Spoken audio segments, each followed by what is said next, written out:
السلام علیکم ورحمۃ اللہ وبرکاتہ۔ کیا حال ہے آپ کا؟ روزے اچھے گزر رہے ہیں؟ نحمدہ ونصلی علی رسولہ الکریم، اما بعد فاعوذ باللہ من الشیطان الرجیم، بسم اللہ الرحمن الرحیم، رب اشرح لی صدری ویسر لی امری واحلل عقدۃ من لسانی یفقہوا قولی۔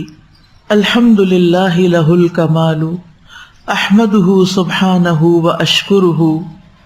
واشکرہ ذی العزۃ والجلال، لا الہ الا اللہ الکبیر المتعال۔ ہر قسم کی حمد اللہ کے لیے ہے، اسی کے لیے کمال ہے۔ میں اللہ سبحانہ و تعالیٰ کی حمد کرتی ہوں اور اس کا شکر ادا کرتی ہوں۔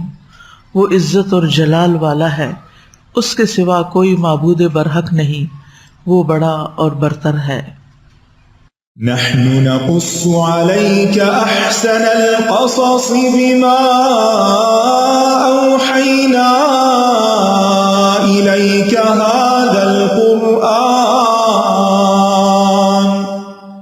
بما أوحينا إليك هذا القرآن وإن كنت من قبله لمن الغافلين۔ اس سے پہلے ہم پڑھ چکے ہیں کہ جب قابیل نے اپنے بھائی حابیل کو قتل کرنے کا ارادہ کیا تو حابیل، جو کہ بھائی کے مقابلے میں طاقتور بھی تھا، تنومند تھا، اسے تقوی اور اللہ کے خوف نے دست درازی سے باز رکھا۔ اس نے صبر کیا اور اپنے بھائی کا ظلم اور زیادتی برداشت کر لی اور اس پر ہاتھ نہ اٹھایا۔ حابیل نے آخری بات کے طور پر بھائی کو سخت تنبیہ کی، اس کو سمجھانے کے لیے کچھ سخت الفاظ استعمال کیے۔ اگر آپ گریجولی دیکھیں تو اس کے سمجھانے کا انداز کتنا مناسب ہے کہ ابتداء میں وہ کہتا ہے انما یتقبل اللہ من المتقین، پھر کہتا ہے اگر تم میری طرف ہاتھ بڑھاؤ گے تو میں نہیں بڑھاؤں گا کیونکہ میں اللہ سے ڈرتا ہوں۔ یہ ساری باتیں ہو چکی، اس کو تقویٰ کی تلقین بھی ہو گئی، اس کو یہ بھی بتا دیا کہ میں ظالم نہیں بننا چاہتا، میں اللہ سے ڈرتا ہوں۔ اور جب وہ پھر بھی نہیں مانا اور اس نے آخری ارادہ کر ہی لیا اور بالکل قتل کی طرف ہاتھ بڑھا دیا، تو پھر اس کے بعد کیا ہوتا ہے آج ہم پڑھیں گے۔ وَاتْلُ عَلَيْهِمْ نَبَأَ ابْنَيْ آدَمَ بِالْحَقِّ إِذْ قَرَّبَا قُرْبَانًا فَتُقُبِّلَ مِنْ أَحَدِهِمَا وَلَمْ يُتَقَبَّلْ مِنَ الْآخَرِ قَالَ لَأَقْتُلَنَّكَ قَالَ إِنَّمَا يَتَقَبَّلُ اللَّهُ مِنَ الْمُتَّقِينَ لئن بسطت إلي يدك لتقتلني ما أنا بباسط يدي إليك لأقتلك إني أخاف الله رب العالمين إني أريد أن تبوء بإثمي وإثمك فتكون من أصحاب النار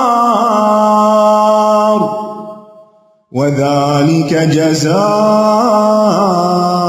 الظالمين۔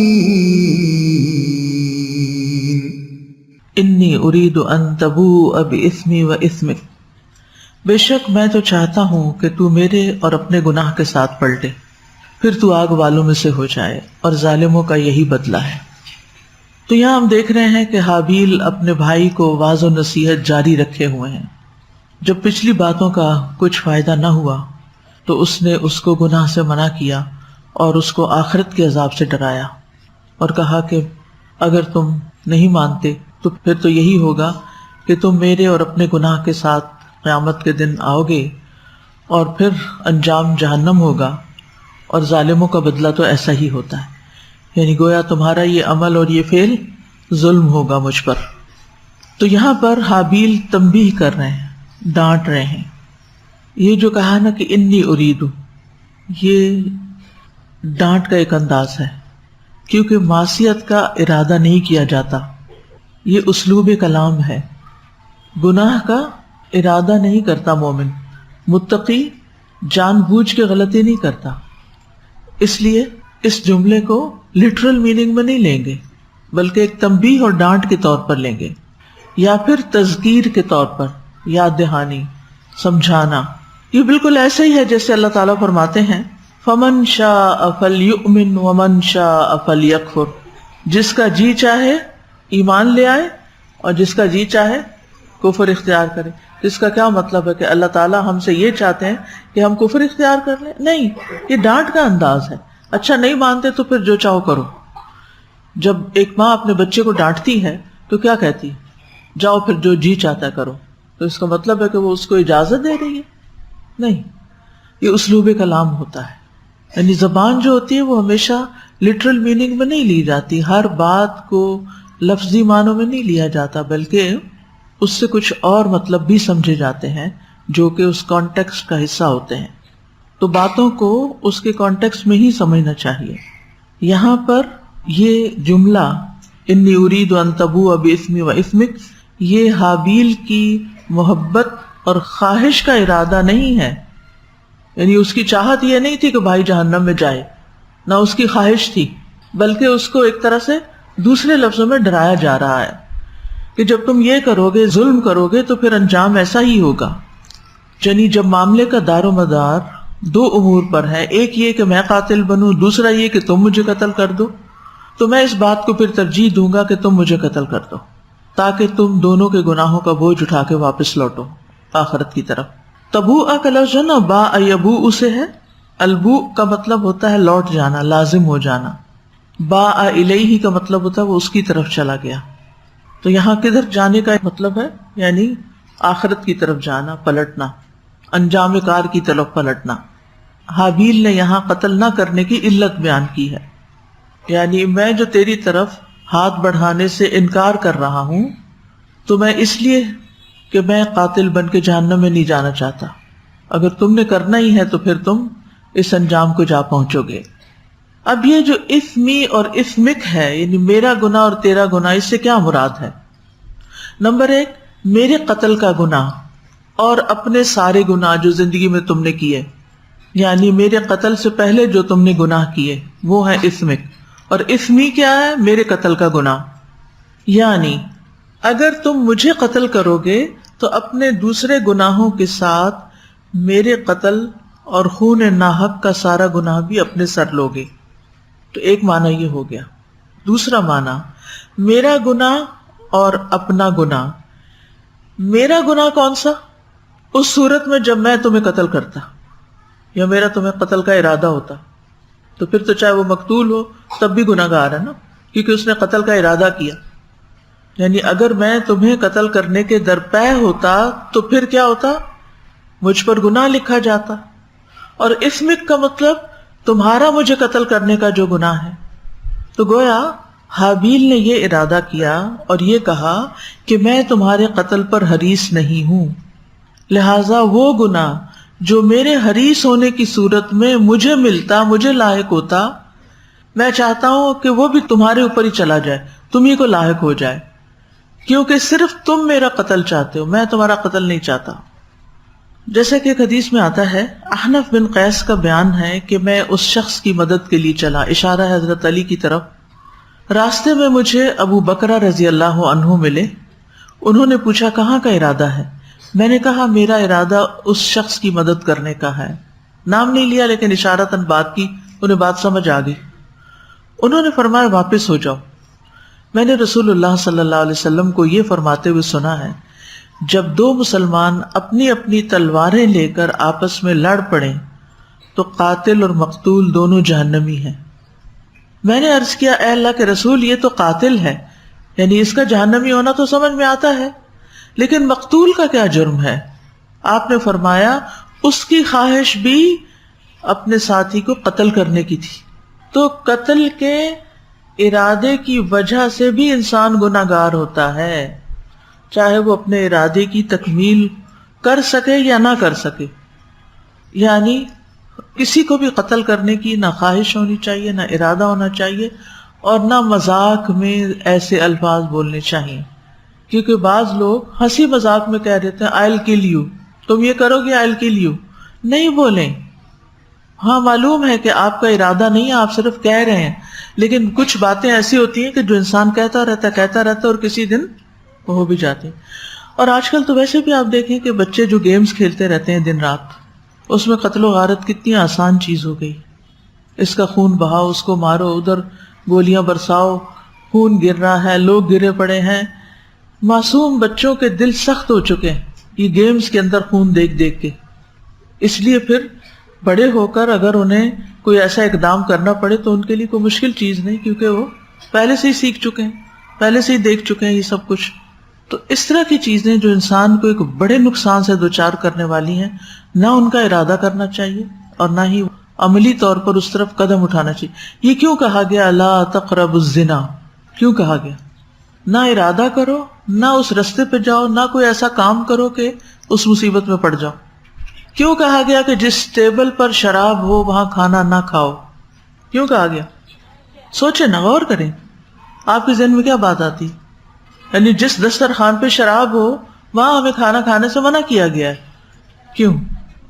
جب وہ دیکھے گا یہ بھی پی رہا ہے، یہ بھی پی رہا ہے، وہ بھی پی رہا ہے، یعنی ایک نہیں پی رہا تو جو نہیں پی رہا ہوگا دوسرے اس کو کہیں گے یار چکھو تو صحیح، ایک سپ لے لو، ہماری خاطر لے لو، اور خود ایسا ایسا منہ بنائے گے پیتے ہوئے کہ دوسرے کا دل للچا جائے کہ کیا حرج ہے اس میں، چلو دوستوں کو خوش کرنے کے لیے.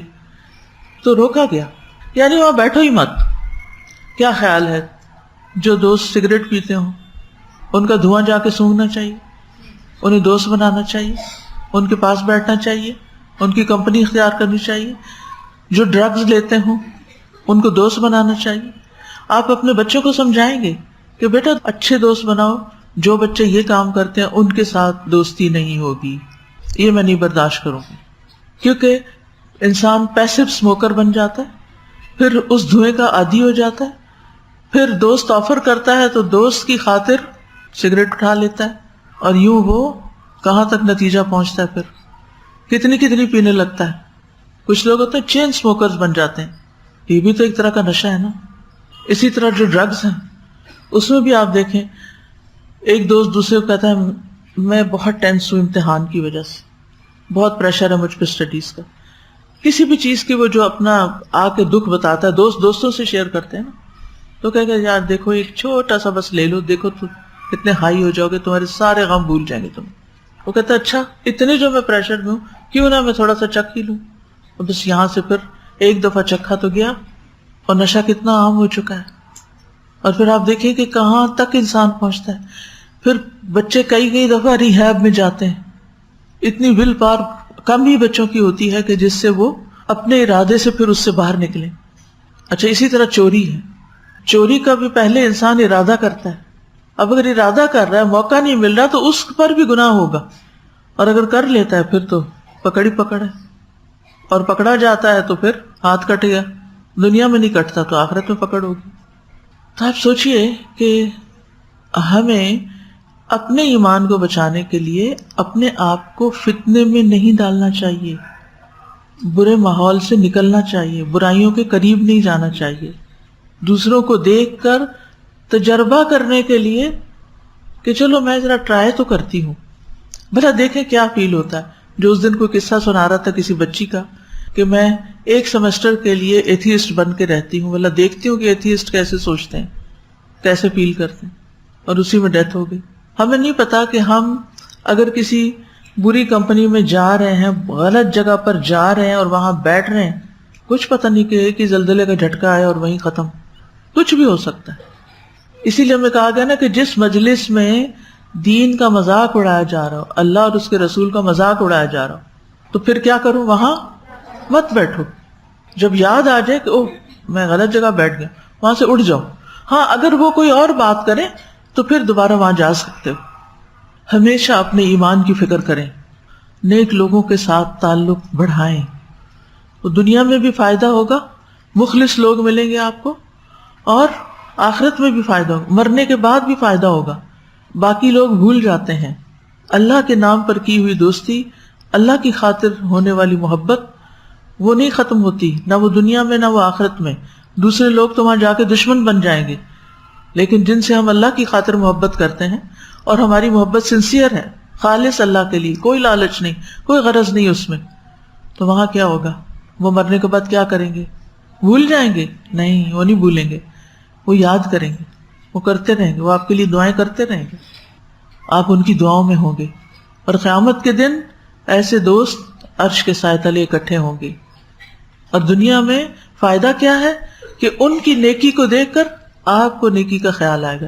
لہٰذا اس بات کو میک شور کرنا ہے اپنی پوری زندگی کہ آپ نے اپنے ارادے سے نہیں جانا، ایسے لوگوں میں نہیں بیٹھنا کہ جو اللہ سے دور ہوں اور آپ کو بھی بلانے والے ہوں.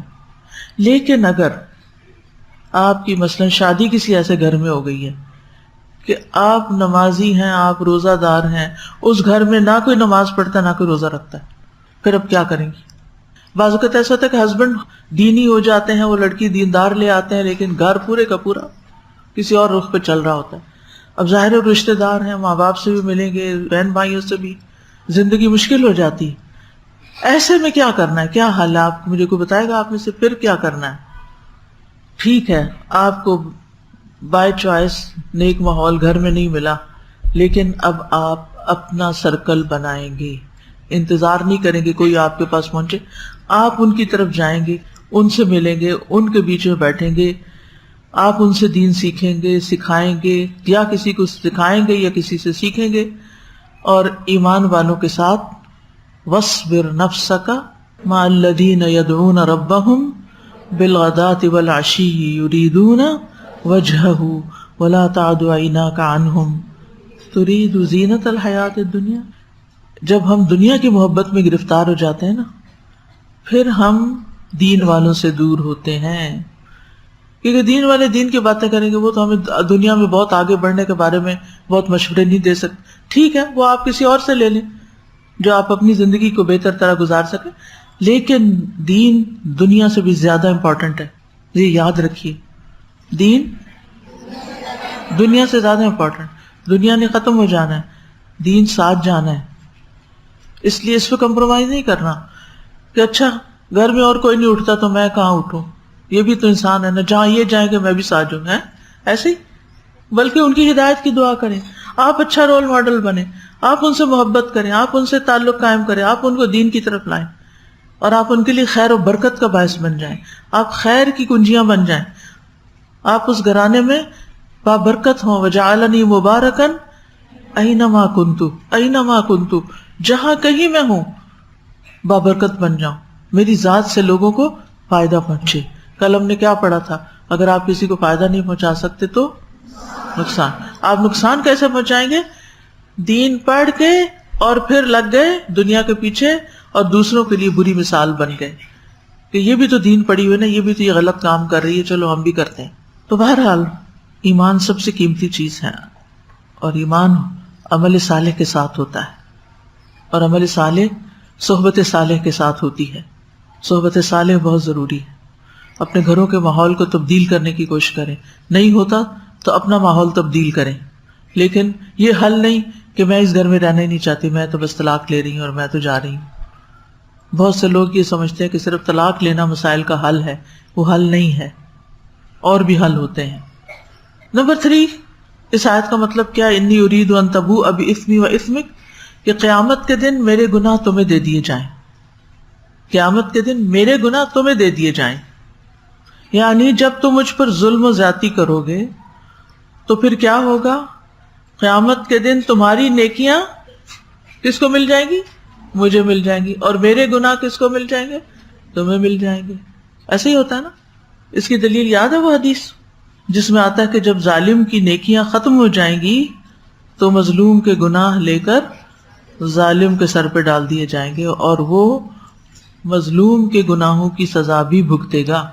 تو یہ تیسرا معنی بنتا ہے کہ میرے گناہ بھی اور تمہارا اپنا یہ قتل کا اور دیگر گناہ بھی، یہ سارے گناہ لے کے تم پھر اللہ کے حضور حاضر ہو.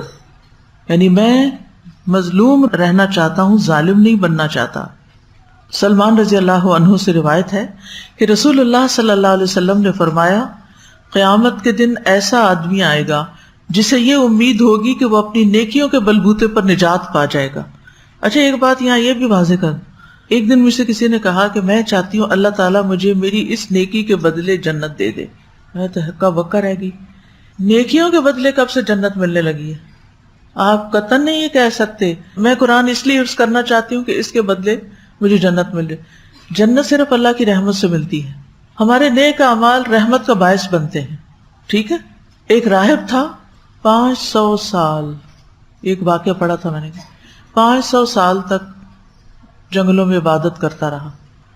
جب مر گیا تو اللہ کے حضور پیش کیا گیا تو رحمت کا معاملہ کیا گیا. یہ میں مفہوم بتا رہی ہوں، ایگزیکٹ ورڈز مجھے یاد نہیں. تو اس نے کہا کہ یہ میری کس نیکی کی وجہ سے، یعنی میری وہ نیکیاں جو میں نے 500 سال کی ہیں وہ کہاں ہیں؟ اچھا تم نیکیوں کی وجہ سے جنت میں جانا چاہتا؟ ہاں میں نیکیوں کی وجہ سے جانا چاہتا ہوں.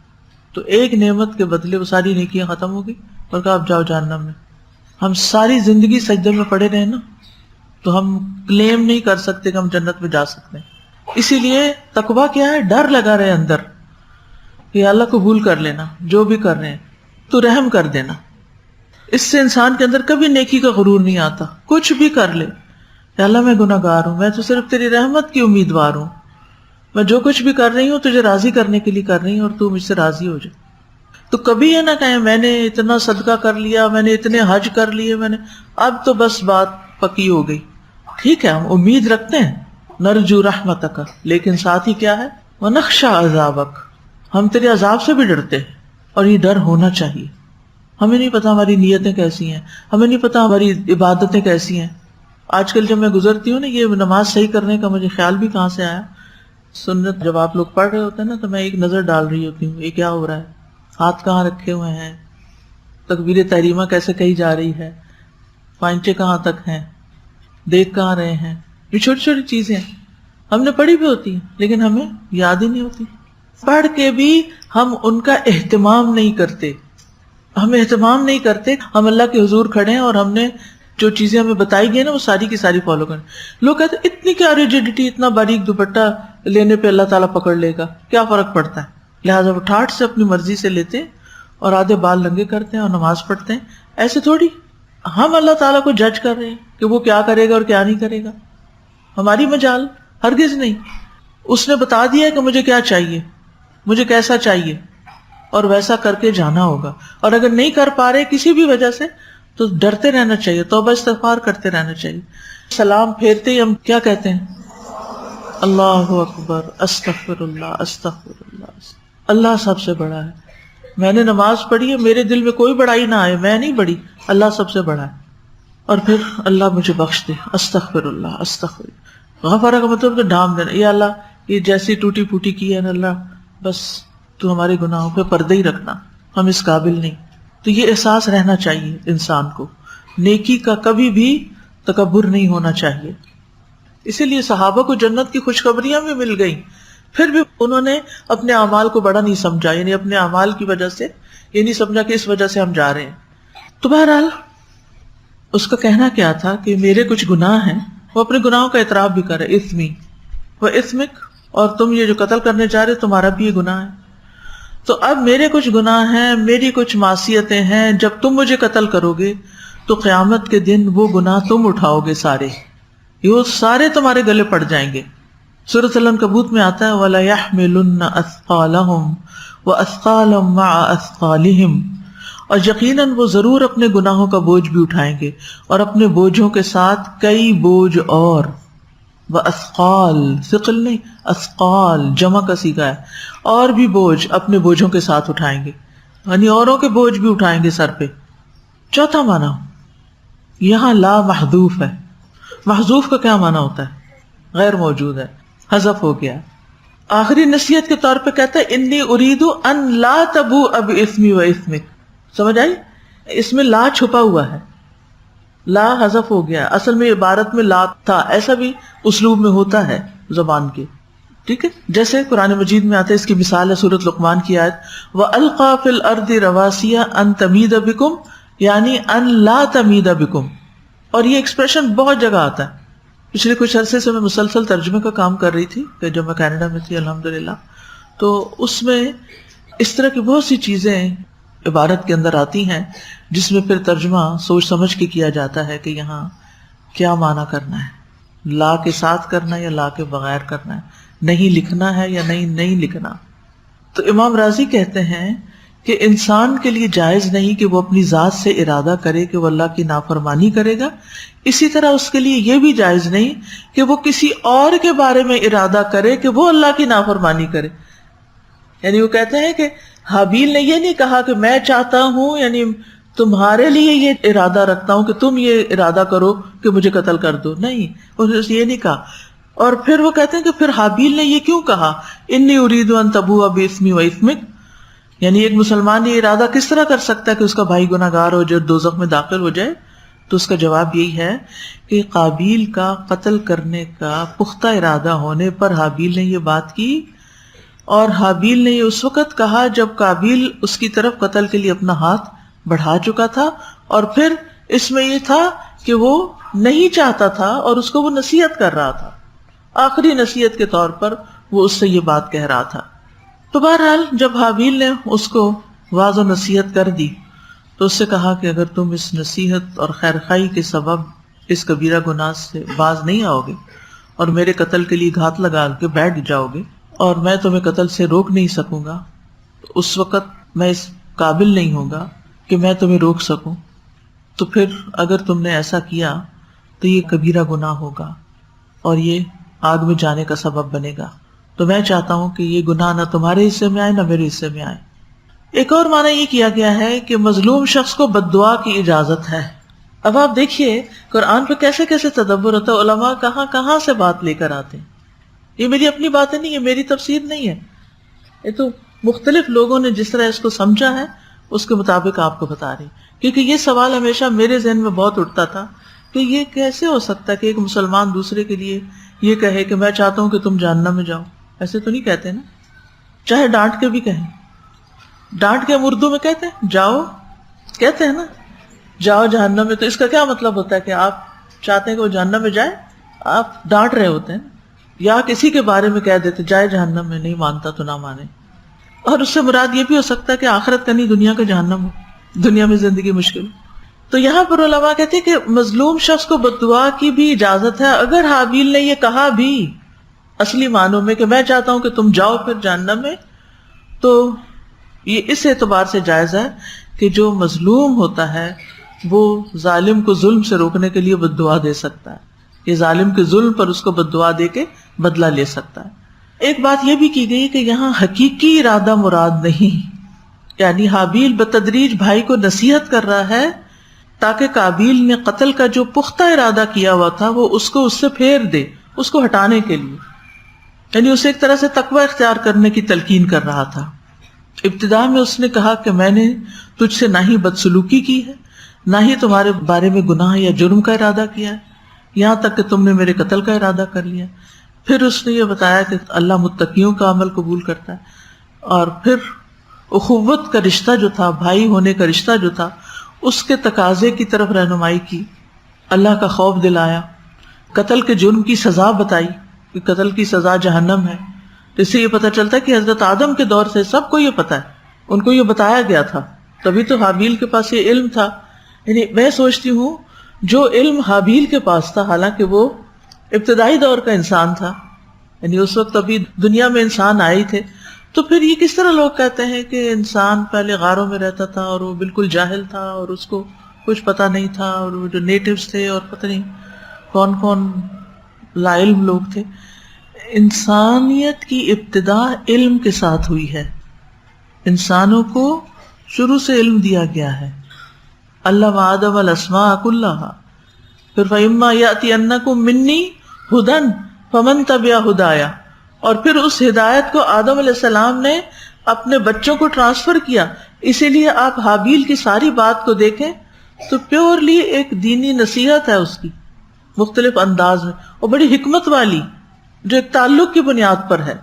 اس کو پتا ہے کہ اس کا کیا انجام ہونے والا ہے، لیکن پھر بھی وہ کتنے حوصلے میں بھائی کو آخر تک سمجھائے جا رہا ہے۔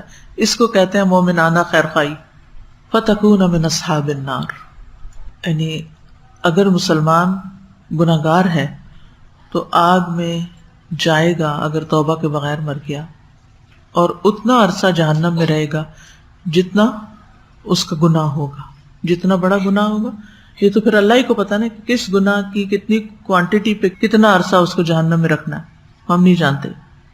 اور یہاں پر من اصحاب النار کہا ہے، اصحاب النار میں سے، یعنی ان کے ساتھ۔ اصحاب النار وہ جو ہمیشہ آگ میں رہیں گے، جہنم والوں میں سے۔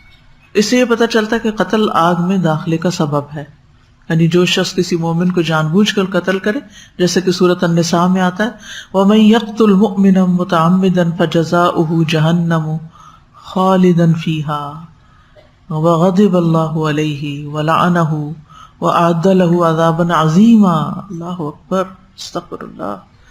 جو کسی مومن کو جان بوجھ کر قتل کرے تو اس کی جزا جہنم ہے، اس میں ہمیشہ رہنے والا ہے، اور اللہ اس پر غصے ہو گیا اور اس نے اس پر لعنت کی اور اس کے لیے بہت بڑا عذاب تیار کیا۔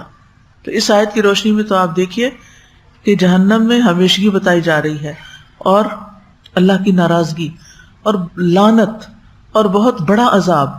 قتل کوئی معمولی چیز نہیں ہے، چاہے اپنے آپ کو کریں یا کسی اور کو کریں، سخت سزا ہے اس کی۔ اس لیے کبھی ارادہ بھی نہ کریں، کبھی منہ سے بھی بات نہ نکالیں، اور کبھی اپنے پیٹ کے بچے کو بھی قتل نہ کریں۔ چھوٹی چھوٹی باتوں پہ آج کل ڈاکٹرز مشورہ دے دیتے ہیں کہ اس کو ابارٹ کرا دیں، ختم کرا دیں، ختم کر دیتے ہیں۔ کسی کی جان لینا، چاہے وہ دنیا میں آیا ہے یا نہیں آیا، یہ معمولی جرم نہیں ہے، بہت بڑا جرم ہے۔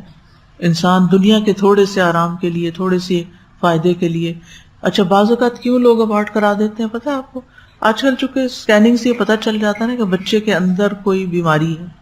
اب بچہ فل ٹرم ہے، 8واں 9واں مہینہ ہے، اور نظر آ رہا ہے ڈاکٹر کو کہ بچہ ڈاؤن سنڈروم ہے، یا بچے کے اندر کڈنیز میں پرابلم ہے، یا ہارٹ میں کوئی مسئلہ ہے۔ اب وہ کیا مشورہ دیتے ہیں؟ اس کو اندر ہی مار دو اور بس ختم کرو کام۔ یہ دنیا میں آیا تو بہت مشکل ہوگی۔ ٹھیک ہے، مشکل تو ہوگی، لیکن کیا اگر کوئی بیمار ہے تو اس کو جینے کا حق نہیں ہے؟ کوئی بھی بیمار ہو مار دو اس کو؟ کیا خیال ہے؟ آپ کی عقل کیا کہتی ہے؟ یا آپ اپنے لیے کیا چاہتے ہیں کہ آپ بیمار ہو گئے ہیں اور آپ دوسروں پہ بوجھ بن گئے ہیں تو اب ختم کر دینا؟ کچھ لوگ تو لٹرلی خودکشی کر لیتے ہیں، یا کچھ لوگ دوسروں کو مار ڈالتے ہیں، چپ کے مار ڈالتے ہیں کہ کون سنبھالے ان کو، اور کچھ بار بار مشورہ دیتے ہیں کہ مار دو۔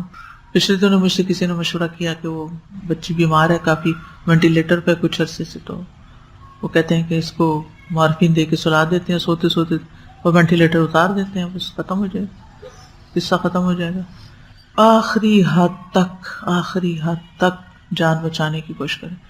ایک خاتون تھی میری جاننے والی، تو بیمار ہو گئی، جیسے کھانسی زکام ہو جاتا ہے، نمونیا ہو جاتا ہے بزرگوں کو، ہاسپٹل میں لے گئے، ذرا طبیعت زیادہ خراب نے وینٹیلیٹر پہ ڈال دیا۔ اب وینٹیلیٹر پہ ہر دن کا آپ کو پتہ خرچ کتنا ہے، تو ایک دن بچوں نے اٹھایا، 2 دن، تیسرے دن تو پھر مجھے فون کیا کہ ہم وینٹیلیٹر ہٹا دیں۔ میں نے کہا نہیں، ڈاکٹر سے بات کریں، وہ کیا کہتے ہیں، کیا سروائیول کی ہوپ ہے؟ تو وہ کہتے ہیں ہاں ہو سکتی ہے، اور آپ کو پتہ ہے ان کو وینٹیلیٹر نہیں ہٹایا گیا، اور پھر آہستہ آہستہ امپرومنٹ شروع ہو گئی، اور جب امپرومنٹ شروع ہو گئی تو الحمدللہ اس کے بعد وہ کافی عرصہ زندہ رہیں۔ تو کتنا ضروری ہے کہ ہم ایسے فیصلے سوچ سمجھ کے کریں۔ مجھے معلوم ہے بڑے ڈیفیکلٹ ہوتے ہیں یہ فیصلے، لیکن انسانی جان محترم ہے۔ وَلَقَدْ كَرَّمْنَا بَنِي آدم، ہم نے بنی آدم کو عزت بخش، اس کی جان کا بھی احترام ہے، اور کسی کی بھی جان لینا، اور خاص طور پر اگر آپ میڈیکل کے پیشے میں ہیں اور بھی محتاط رہنے کی ضرورت ہے۔ بعض اوقات لواحقین تنگ آ جاتے ہیں تو وہ پھر ڈاکٹر سے خود ہی انڈر کور ایسے فیصلے کر لیتے ہیں۔ وَذَلِكَ جَزَاءُ الظَّالِمِينَ، اور یہ بدلہ ہے ظالموں کا۔ تو ظالم کو عذاب دینا اللہ کا حق ہے۔ ذالکہ کا اشارہ کس چیز کی طرف ہے؟